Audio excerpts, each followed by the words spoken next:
seconde partie qui présente la question du rapport de la théologie de la libération à l'écologie, en suivant le cheminement biographique et philosophique de Leonardo Boff. On y découvre un homme engagé, libre d'esprit, précurseur d'un christianisme ouvert, spirituel, social et écocentré. Écologie et libération, c'est un ouvrage, à mon avis, incontournable pour celui ou celle qui désire faire des sciences sociales aujourd'hui. La première raison, c'est qu'il permet au lecteur de faire l'expérience d'un salutaire, entre guillemets, renversement du lieu épistémique, donc c'est une expression de Boff, qui reprend peut-être de quelqu'un d'autre, mais en tout cas, et de penser l'histoire à partir de son envers, donc ce concept de Benjamin, ou à rebrousse-poil, comme dit Michael Lowy. Et en effet, depuis l'envers du décor, on voit des choses que d'habitude on exclut de notre champ de conscience. On voit par exemple davantage les mines de coltan que le dernier smartphone. On voit davantage la controverse de Valladolid que les méditations cartésiennes. On voit plutôt les massacres de Cortés que l'esprit d'aventure de Christophe Colomb. À rebrousse-poil, la modernité commence par le génocide des Indiens, Mayas et Aztèques, et pas par la découverte du Nouveau Monde. Elle se poursuit par la mise sous tutelle du Sud, plus que par les rouages d'un progrès linéaire, et elle se maintient davantage grâce à une main-d'œuvre bon marché et à des matières premières usurpées que par l'exercice d'une main invisible régulant les marchés. La théologie de la libération dont Luis Martinez nous propose l'histoire est habitée d'un rapport complexe, voire paradoxal, à la modernité. Le projet de l'auteur est en effet de la présenter comme une critique moderne de la modernité, c'est-à-dire héritière de la modernité. Alors là, il parle des valeurs héritées de la Révolution française, la théorie critique ou les sciences sociales en général, et en même temps radicalement et j'ai envie de dire viscéralement opposée à la modernité capitaliste et colonialiste. On critique l'idolâtrie du capital et les mécanismes structurels d'oppression qui lui sont inhérents. Il s'agit donc de dépasser la modernité, mais avec des outils modernes. C'est là l'un des enjeux majeurs de l'ouvrage, qui relate l'histoire de cette quête chez les théologiens de la libération, de Enrique Dussel à Camilo Torres, en passant par Gustavo Gutiérrez, avec un focus sur Leonardo Boff. La deuxième raison qui fait de cet ouvrage un incontournable des sciences sociales, aujourd'hui, c'est que le sujet est traité de façon telle qu'il se ferait des chemins dans les impasses de la pensée dominante. J'évoquerai ici 3 impasses qui, selon moi, paralysent les débats dans la sphère publique. Alors, la première impasse, et le texte commence par ce constat, il y a un rapport dichotomique entretenu entre la gauche et la religion. Alors ici, je parle du contexte belge, franco-belge, on va dire, hein, je ne voudrais pas généraliser. Alors, c'est le corrélat de la critique marxiste de la religion comme opium du peuple, ou vecteur de légitimation des structures oppressives, mais c'est aussi en filigrane l'idée de la religion comme retrait du monde qui s'opposerait à l'engagement militant qu'on trouve derrière cette polarisation où il y aurait pour finir des termes auto-excluants entre religion et la pensée de gauche. Il me semble que le christianisme de la libération tel que présenté par Louis anéantit totalement cette dichotomie en présentant la religion tout à la fois comme force émancipatrice face à l'opium consumériste, donc on renverse pour finir l'aliénation, et comme moyen d'action collective face à la déstructuration des communautés par l'individualisme marchand. Alors, deuxième impasse, par rapport à laquelle le livre nous permet de se frayer un chemin, une issue pour y échapper, c'est le rapport dichotomique encore tenace qu'entretiennent la gauche, mais cette fois-ci avec l'écologie. Alors, on entend souvent des phrases du style « moi je m'intéresse plutôt à l'humain, pas tellement à la nature ». Ça c'est assez fréquent, avec des variations. Ou alors à l'inverse, il y a le titre d'un livre d'un gars qui s'appelle Yves Pacalé, qui s'appelle « L'humanité disparaîtra, bon débarras ». Dans les deux cas, on a l'impression que les choses sont posées de telle façon à ce qu'il faille choisir son camp. On est obligé, soit en écologie, soit on s'intéresse à la justice sociale, etc. Bon, je ne pouvais pas ne pas faire référence à ce buzz d'Elio De Ruffo cette semaine, qui a quand même, je ne sais pas si vous l'avez vu, affirmé qu'un bon socialiste est un écologiste. Mais force est de constater que si cette affirmation fait le buzz, c'est précisément parce que ce n'est pas une évidence qu'un bon socialiste est un écologiste. Or, l'ouvrage ici montre bien combien le contexte latino-américain est en réalité propice à la réconciliation de ces deux ensembles théoriques. Alors d'une part, le prolétariat en Amérique latine est principalement paysan et pas ouvrier, et donc touché directement par les questions attenant au lien à la terre, qu'il soit matériel ou symbolique. Et ici, il y a un extrait que j'ai trouvé assez frappant à la page 100 qui relate les propos d'un vieux Yatiril lors de la visite de Jean-Paul II au Pérou en 1985. Il dit, quand vos ancêtres sont... Il s'adresse au pape, donc ce vieux Yatiril. Quand vos ancêtres sont arrivés ici il y a 500 ans en nous apportant la Bible, nous l'avons volontiers acceptée, mais nous ignorions qu'en échange, ils prendraient notre terre. Et donc ce lien à la terre qui est assez clairement exprimé dans cette citation.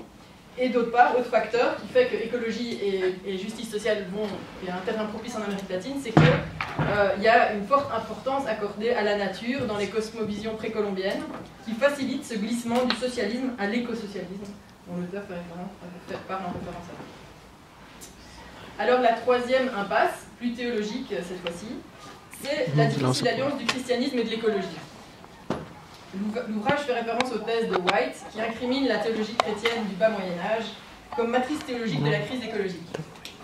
Sans entrer dans les débats internes, lisez le livre, force est de constater que la question de la valeur de la nature, et globalement tout ce corpus de théories et de pensées qui ont visé à dépasser l'anthropocentrisme, suscite une certaine méfiance dans les milieux chrétiens. Derrière celle-ci, la crainte d'un panthéisme qui hante les couloirs du Vatican. L'encyclique Laudato Si a fait un pas en avant pour l'advenue d'une éco-théologie chrétienne, mais l'ouvrage de Luis montre bien combien la théologie de la libération s'est montrée précurseur en la matière.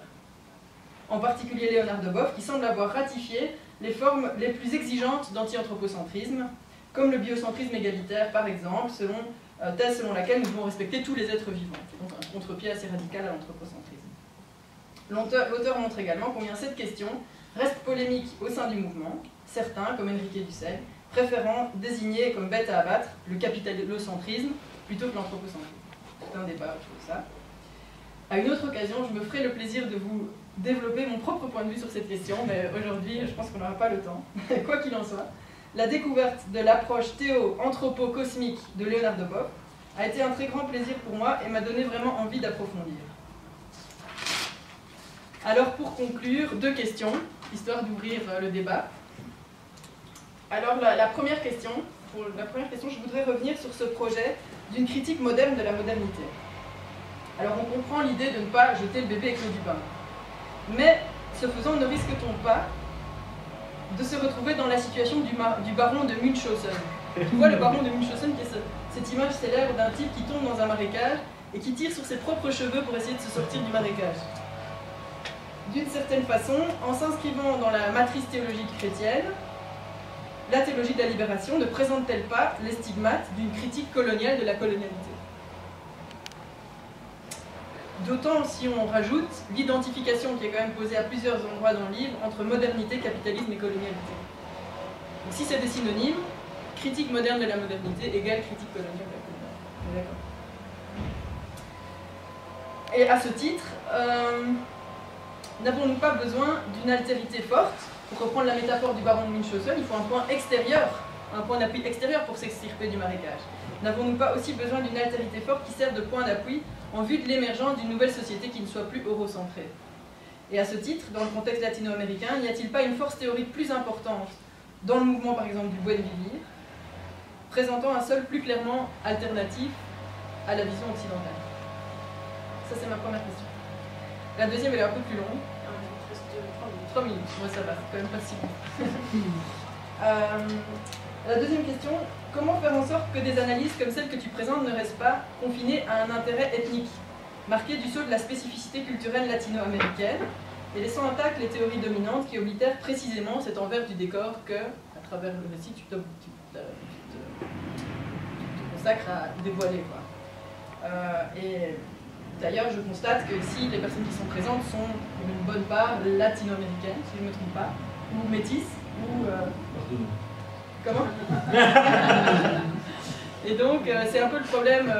Moi, je m'intéresse au féminisme, enfin à l'écoféminisme en particulier, et généralement, on trouve que des femmes quand il y a des conférences sur le féminisme ou sur l'écoféminisme. C'est un peu le même phénomène. C'est-à-dire que dans le féminisme, comme dans une pensée comme celle d'écologie de la libération, théorie de la libération, il y a un potentiel en fait universalisable pour les théories dominantes, mais qui reste malgré tout toujours à la périphérie. Alors comment faire en sorte que les idées phares d'une éco-spiritualité de la libération, déclinées à la sauce chrétienne, musulmane, bouddhiste, puissent poser les bases d'un nouveau paradigme en sciences sociales à partir du sud global, plutôt que de rester uniquement dans la périphérie. Il y aurait, à mon avis, pour cela, une problématisation qu'il faudrait faire, pas seulement du libéralisme économique et du capitalisme, mais aussi du libéralisme politique, qui a une place très importante quand même dans les théories en sciences sociales à l'heure actuelle, et qui marginalise les conceptions substantielles du bien à l'extérieur de l'espace public. Donc, je m'explique un peu. La vision moderne de liberté, qui est derrière la conception libérale de l'espace public et la conception de l'autonomie du sujet, ce que dans le texte je comprends ce à quoi tu fais référence lorsque tu parles des valeurs inspirées de la Révolution française et que tu veux maintenir, contrairement au colonialisme et au capitalisme dont tu voudrais te dégager dans ta critique de la modernité, à mon avis, elle pose aussi problème, ces visions de l'autonomie et de la liberté. Pourquoi? Parce qu'elle nie en réalité ce qu'en référence à Ricoeur tu appelles le noyau éthico-mythique des civilisations non européennes. C'est-à-dire qu'elle passe sous silence l'importance des cosmovisions et des religions dans l'identité des individus et des peuples. La négation de ces cosmovisions est faite au nom d'une prétendue neutralité. La sphère publique doit être neutre des adhésions substantielles qui sont jugées devant relever de la sphère privée, ne gardant pour la sphère publique que les assertions qui sont rationalisables, on va dire selon une certaine procédure, ce qu'on appelle le procéduralisme. Donc cette négation est faite au nom d'une prétention à la neutralité qui en réalité n'est autre que l'universalisation d'un noyau éthico-mythique spécifique qui est celui de la modernité et dont la rationalité instrumentale et la liberté décontextualisée sont des éléments centraux. Et donc cette prétention à la neutralité dans la vision libérale de l'espace public exclut par principe le religieux, mais également les visions profondes de l'écologie, qui touchent les cosmovisions et questionnent ce noyau éthico-mythique moderne. Et tes analyses sont porteuses d'arguments forts à l'encontre de ce mythe de neutralité qui gagnerait, à mon avis, à être systématisé et distingué de la critique du capitalisme. Pas séparé, mais distingué, parce que c'est deux niveaux différents de... Voilà, merci. Vraiment très riche. Alors mon point de vue sera depuis les sciences sociales, donc c'est bien vu que le livre touche à la fois les sciences sociales et la philosophie finalement, on a un côté philosophe, on sera à côté de la théorie du sociologue. Et j'aimerais commencer en mettant en évidence ce que Michel Levy écrit comme première phrase du quatrième de couverture, c'est « Ce livre est important ». Bon, Michel explique pourquoi il considère ce livre comme important. Moi, je vais essayer de souligner trois dimensions qui m'ont paru significatives, des contributions importantes qui rendent le livre un livre qui doit être lu pour ceux qui s'intéressent à cette thématique. D'abord parce que ce que Louis parvient à faire, c'est de faire rentrer quasi sous la forme d'une irruption toute une série d'auteurs latino-américains qui ont un enracinement et une reconnaissance très forte en Amérique latine dans le champ francophone. Et donc très souvent, ces auteurs ne sont, comme par exemple toute la question de la protection de Boff, même quand ils débarquent dans le champ francophone, ils débarquent à travers le prisme de ce que sont les rapports de force politico-idéologiques entre les courants théoriques au sein du monde francophone. Et donc, ce qui est fantastique, c'est ça, c'est que ça parvient à faire rentrer ça en français, à donner ça accès à un public francophone qui, en réalité, est marqué par un champ linguistique très fermé. C'est une longue expérience pour avoir été, moi, en Amérique latine, pour après être revenu vers le français. Tout à fait l'exercice dans l'autre sens, et que je pense que c'est vraiment important, mais rien que voir le nombre de peu de traductions de Maria Peggy, par exemple, de l'histoire français, jusqu'à récemment, on en avait qu'une, qui était chez Maspero, le fameux essai d'analyse sur la réalité péruvienne. Il y en a d'autres maintenant qui ont été publiés, mais pendant tout un temps, on réduisait Maria Peggy uniquement à ça. Bon. Donc, ce que tu parviens à faire, c'est de faire débarquer tout ça dans notre monde. En mettant bien en évidence quelque chose qui m'a beaucoup intéressé, à la limite les notes de bas de page aussi sont tout aussi riches que le livre. Il y en a une flopée qui sont toutes avec des idées vraiment intéressantes à développer, à savoir que la position géopolitique s'exprime aussi comme une position dans l'ordre de la connaissance, quoi. Et que donc la position que des chercheurs européens et encore plus francophones peuvent avoir est marquée par la position qu'ils ont. Et donc on aimerait que des auteurs belges francophones aient le même souci que tu as de rentrer en dialogue avec des auteurs latino-américains. Parce que c'est pas simplement que le livre fait débarquer les latino-américains en Europe, c'est qu'il fait dialoguer tous ces auteurs avec toute une série d'auteurs présents dans le monde francophone. Et qui était peut-être une force de rompre avec la dimension très coloniale de l'organisation du champ linguistique francophone, étant donné qu'il est principalement utilisé en Suisse, en France, en Belgique, un peu en Afrique du Nord, mais que des langues comme le portugais ou l'espagnol vont être beaucoup plus polarisées en Amérique latine, et que donc on a une sorte de déficit colonial dans l'organisation du champ francophone que ton bouquin remet fondamentalement en question. Et notamment, ça se voit en voyant le peu d'entrée dans le monde francophone du projet modernité-colonialité que tu mets fort en évidence, et où tu présentes la théologie de la libération comme un antécédent de ce projet.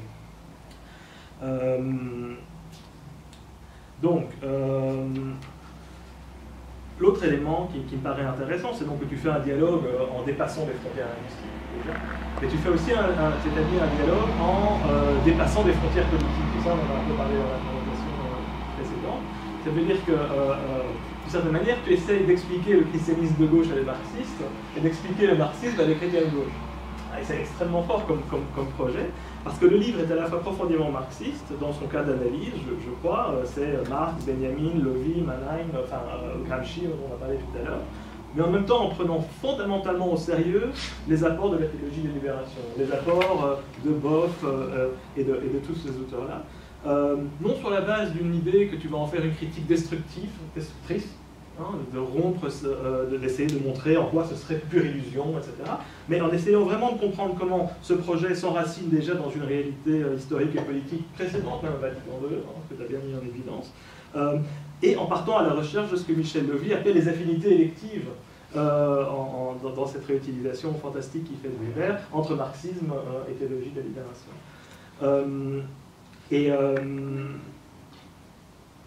Ça permet de questionner certaines choses par rapport à nous. D'abord, ça montre que la question religieuse a une pluralité interne entre chrétiens progressistes et chrétiens plus conservateurs. Donc ça rompt complètement cette idée très laïciste française qu'il y a juste la religion contre le laïcisme. Non, il y a des positions politiques diverses à l'intérieur de l'Église, d'une part, mais qui renvoient aussi à des positions diverses au niveau externe. Ça veut dire dans le positionnement dans la société entre un ethos libérateur, comme tu proposes, et un ethos capitaliste. Et évidemment, ça permet de faire entrer une dimension dialectique et conflictuelle dans l'étude du processus religieux qui est fondamentale, qui sort des caricatures. Ça permet aussi de réétudier notre propre histoire. Par exemple, l'importance que tu donnes à Cardijn et au voir juger agir, et surtout l'amplification gigantesque que ce projet a pu avoir en Amérique latine en s'enracinant dans l'expérience des mouvements populaires, dans l'expérience des mouvements paysans surtout, dans la JOC et la jeunesse ouvrière, la jeunesse universitaire catholique aussi, fait penser à pourquoi est-ce que cette école n'a pas été le même chez nous en Belgique. Je pense qu'il y a une série de puzzles qui émergent de la comparaison, et une des choses, c'est celle-là. Pourquoi Cardijn reste finalement uniquement le nom d'une école d'assistants sociaux ici à Louvain-la-Neuve, et qu'on ne se rappelle pas, comme tu l'exprimes très bien, que finalement Cardijn a été réprimé par l'occupant allemand durant la Première Guerre mondiale parce qu'il s'était opposé à la déportation des travailleurs belges en Allemagne. Ça permet aussi de mettre en évidence, en discutant cette pluralité à l'intérieur de l'Église, que la théologie de la libération a vécu une répression d'une violence hallucinante de la part du Vatican. Et ça, ton bouquin est fantastique sur ça, parce qu'il rappelle finalement que lorsque Boff a été convoqué, il n'a pas quitté l'Église en 92 par le plaisir, il a été foutu dehors, parce qu'on l'a forcé fin des années 80 à se taire. Et après, le texte que tu cites dans le bouquin est fantastique, parce qu'il fait une déclaration publique juste avant son vœu de silence, et la première phrase, c'est « Je ne suis pas marxiste ». Mais malgré tout, la question sociale est fondamentale pour moi.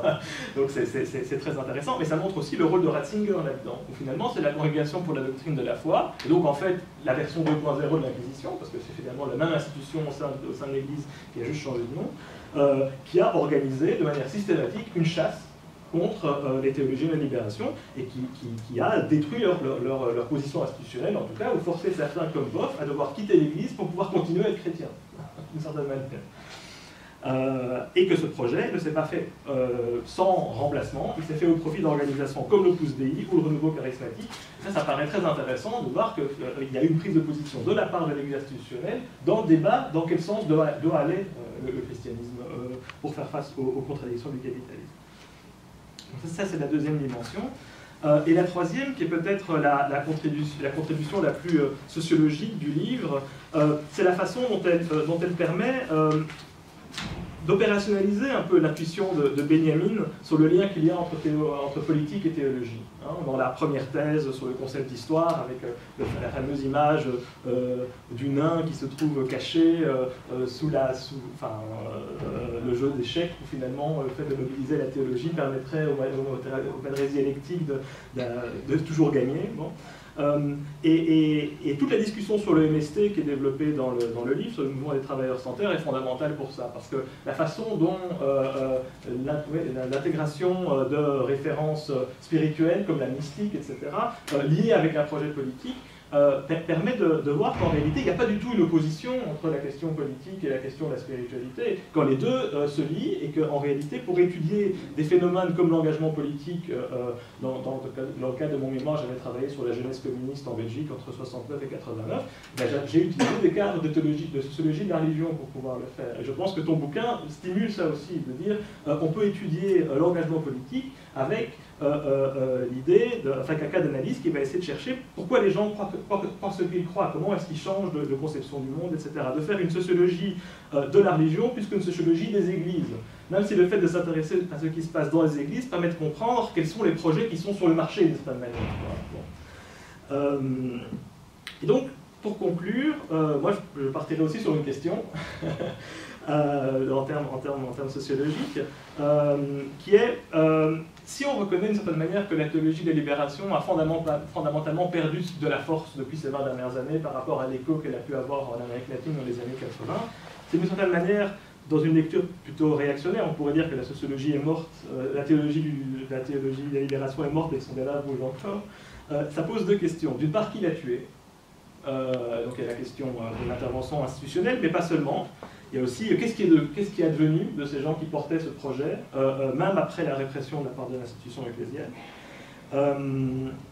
Mais surtout, peut-être plus, qu'est-ce qui permet de comprendre qu'aujourd'hui, dans les quartiers populaires du Brésil, où j'ai pu travailler, mais d'autres pays latino-américains, ce n'est pas nécessairement des références en termes de théologie de la libération qu'on va retrouver, mais c'est une théologie de la prospérité individuelle. Une sorte de théologie de l'entrepreneuriat qui s'exprime de manière extrêmement forte dans le succès des églises évangéliques et pentecôtistes.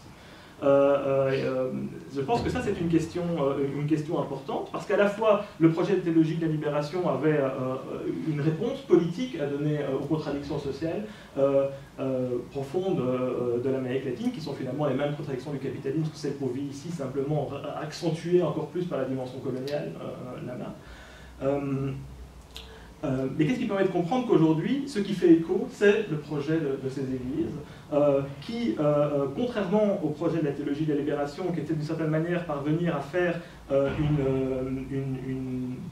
un dialogue entre modernité et tradition, eux sont dans une optique complètement réactionnaire, que ce soit sur les points de vue politique, on le voit au Brésil, dans la façon dont la bancada évangéliste aujourd'hui dirige un coup de barre à droite extrêmement fort, mais aussi sur les questions morales, voire même environnementales, vu les liens avec les ruralistes qu'ils ont aujourd'hui au Congrès fédéral.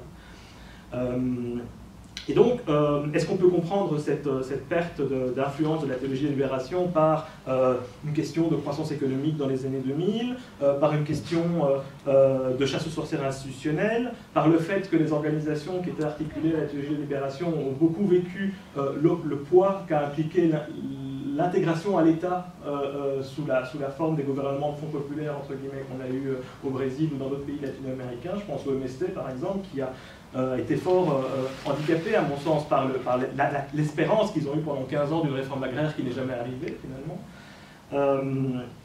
Et voilà, donc ce qui est fantastique avec le bouquin de Louis, c'est que c'est un bouquin qui est théorique d'une certaine manière, historique, théorique, philosophique, mais que c'est un fantastique appel au travail de terrain. Ça veut dire qu'après avoir lu son bouquin, on veut aller chercher les échos de la théologie de la libération dans la réalité, dans le concret, dans la société d'aujourd'hui. D'aller dans les quartiers populaires brésiliens, d'aller suivre l'immigration ici à Bruxelles, de voir quelles sont les églises qu'ils amènent avec eux, quelles sont celles qu'ils n'amènent pas avec eux, pour essayer de retisser ce fil de ce qui est arrivé de ce projet, qui est sans doute un des moments où cette opposition, à mon avis, peu intéressante entre religion et gauche a pu être re-questionnée et réarticulée d'une manière intéressante. Et donc pour moi c'est une lecture obligatoire pour qui veut aujourd'hui s'engager dans l'étude du phénomène religieux en Amérique latine, mais aussi dans tous les pays qui sont liés à l'Amérique latine par l'immigration. Merci. Vraiment, en fait, j'ai pas tellement de questions parce que j'ai envie de rentrer dedans donc voilà, je suis un peu frustrée là sur le coup. Voilà. Ce que je voulais dire, c'est que par rapport à cette question de théologien de la libération qui serait en fait finalement, dont la religion serait la religion des colonisateurs, ça a été une critique constante des théologiens de la libération qui ont toujours dû se battre en fait contre cette vision-là, contre certains détracteurs qui voyaient les théologiens, c'était une critique facile en fait envers les théologiens de la libération.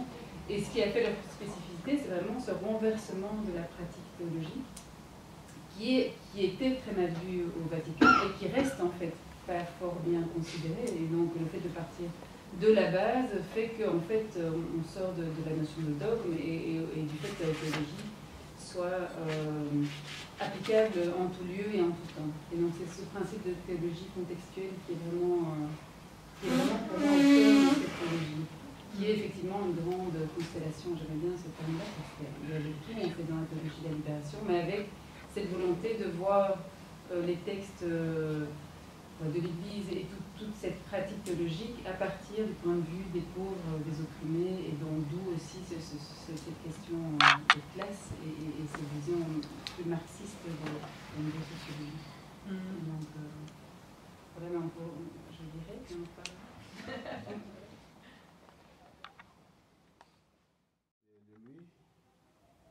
D'ailleurs, c'est Charlotte qui m'avait suggéré de lire cette publication de lui. Et à partir du Congo, j'avais commandé les ouvrages et puis on me l'a ramené là-bas par la poste. Et la grande satisfaction, c'était d'abord de constater l'effort qu'il avait fourni de montrer effectivement qu'il y a une dichotomie entre les centres et la périphérie. Et cette dichotomie mérite quand même des efforts de dépassement. Mais ce que je n'ai pas vu dans tes deux écrits que j'ai ici, même religion sa rédaction, c'est comment les gens qui sont dans la périphérie doivent-ils faire pour qu'ils se considèrent eux aussi membres du centre. Ça c'est d'une part, de l'autre part, qu'est-ce qu'on doit maintenant faire pour que les centres arrivent à accepter la périphérie. Cette question que je pose, c'est par rapport au débat par exemple que vous-même vous soulevez dans vos textes comment vous l'appelez ça encore, l'impérialisme les débats, l'hégémonie des sciences sociales, par exemple. Il n'y a pas plus loin que le mois passé, j'ai discuté avec un prof d'ici sur mon projet de thèse et ce que je suis en train de faire. Et du coup, il m'a demandé de laisser, parce que je travaille sur la conciliation du développement de la biodiversité du Congo et le développement humain de la population locale, donc la pauvreté et l'écologie. Et je n'avais pas un hôtel précis. Et du coup, c'est l'ouvrage d'une dame, comment ça s'appelle encore, qui m'avait inspiré, sur la transmodernité, dont tu fais aussi allusion dans ton texte. Et ce professeur-là de philosophie de lycée m'a découragé, m'a demandé de prendre un auteur européen. J'ai dit, mais est-ce que cet auteur européen va m'aider à réduire tous les problèmes qui sont en train de chercher? Parce que je parle quand même d'un cadre empirique précis des problèmes de mon pays. Et même si dans l'idéal d'universalisation dont a parlé Charlotte, c'est cet effort-là que nous faisons de venir ici, voir comment les autres travaillent, qu'est-ce qu'ils ont écrit pour résoudre nos problèmes. Mais du coup, quand on doit, chaque fois nous imposer, excusez-moi d'être direct, de travailler seulement sur nos terres européens pour résoudre les problèmes d'Africains, ça me pose un peu de problème. D'où la question principale, qu'est-ce que nous, les gens de la périphérie, nous devons faire pour quand même que nous soyons considérés par ceux qui sont supposés être du centre. Et qu'est-ce que c'est possible que les gens, les penseurs du centre, est possible que ces penseurs du centre arrivent un jour à accepter que dans la périphérie, il y a quand même des altérités épistémiques qui ne sont pas supérieures aux leurs, mais qui peuvent quand même se compétir.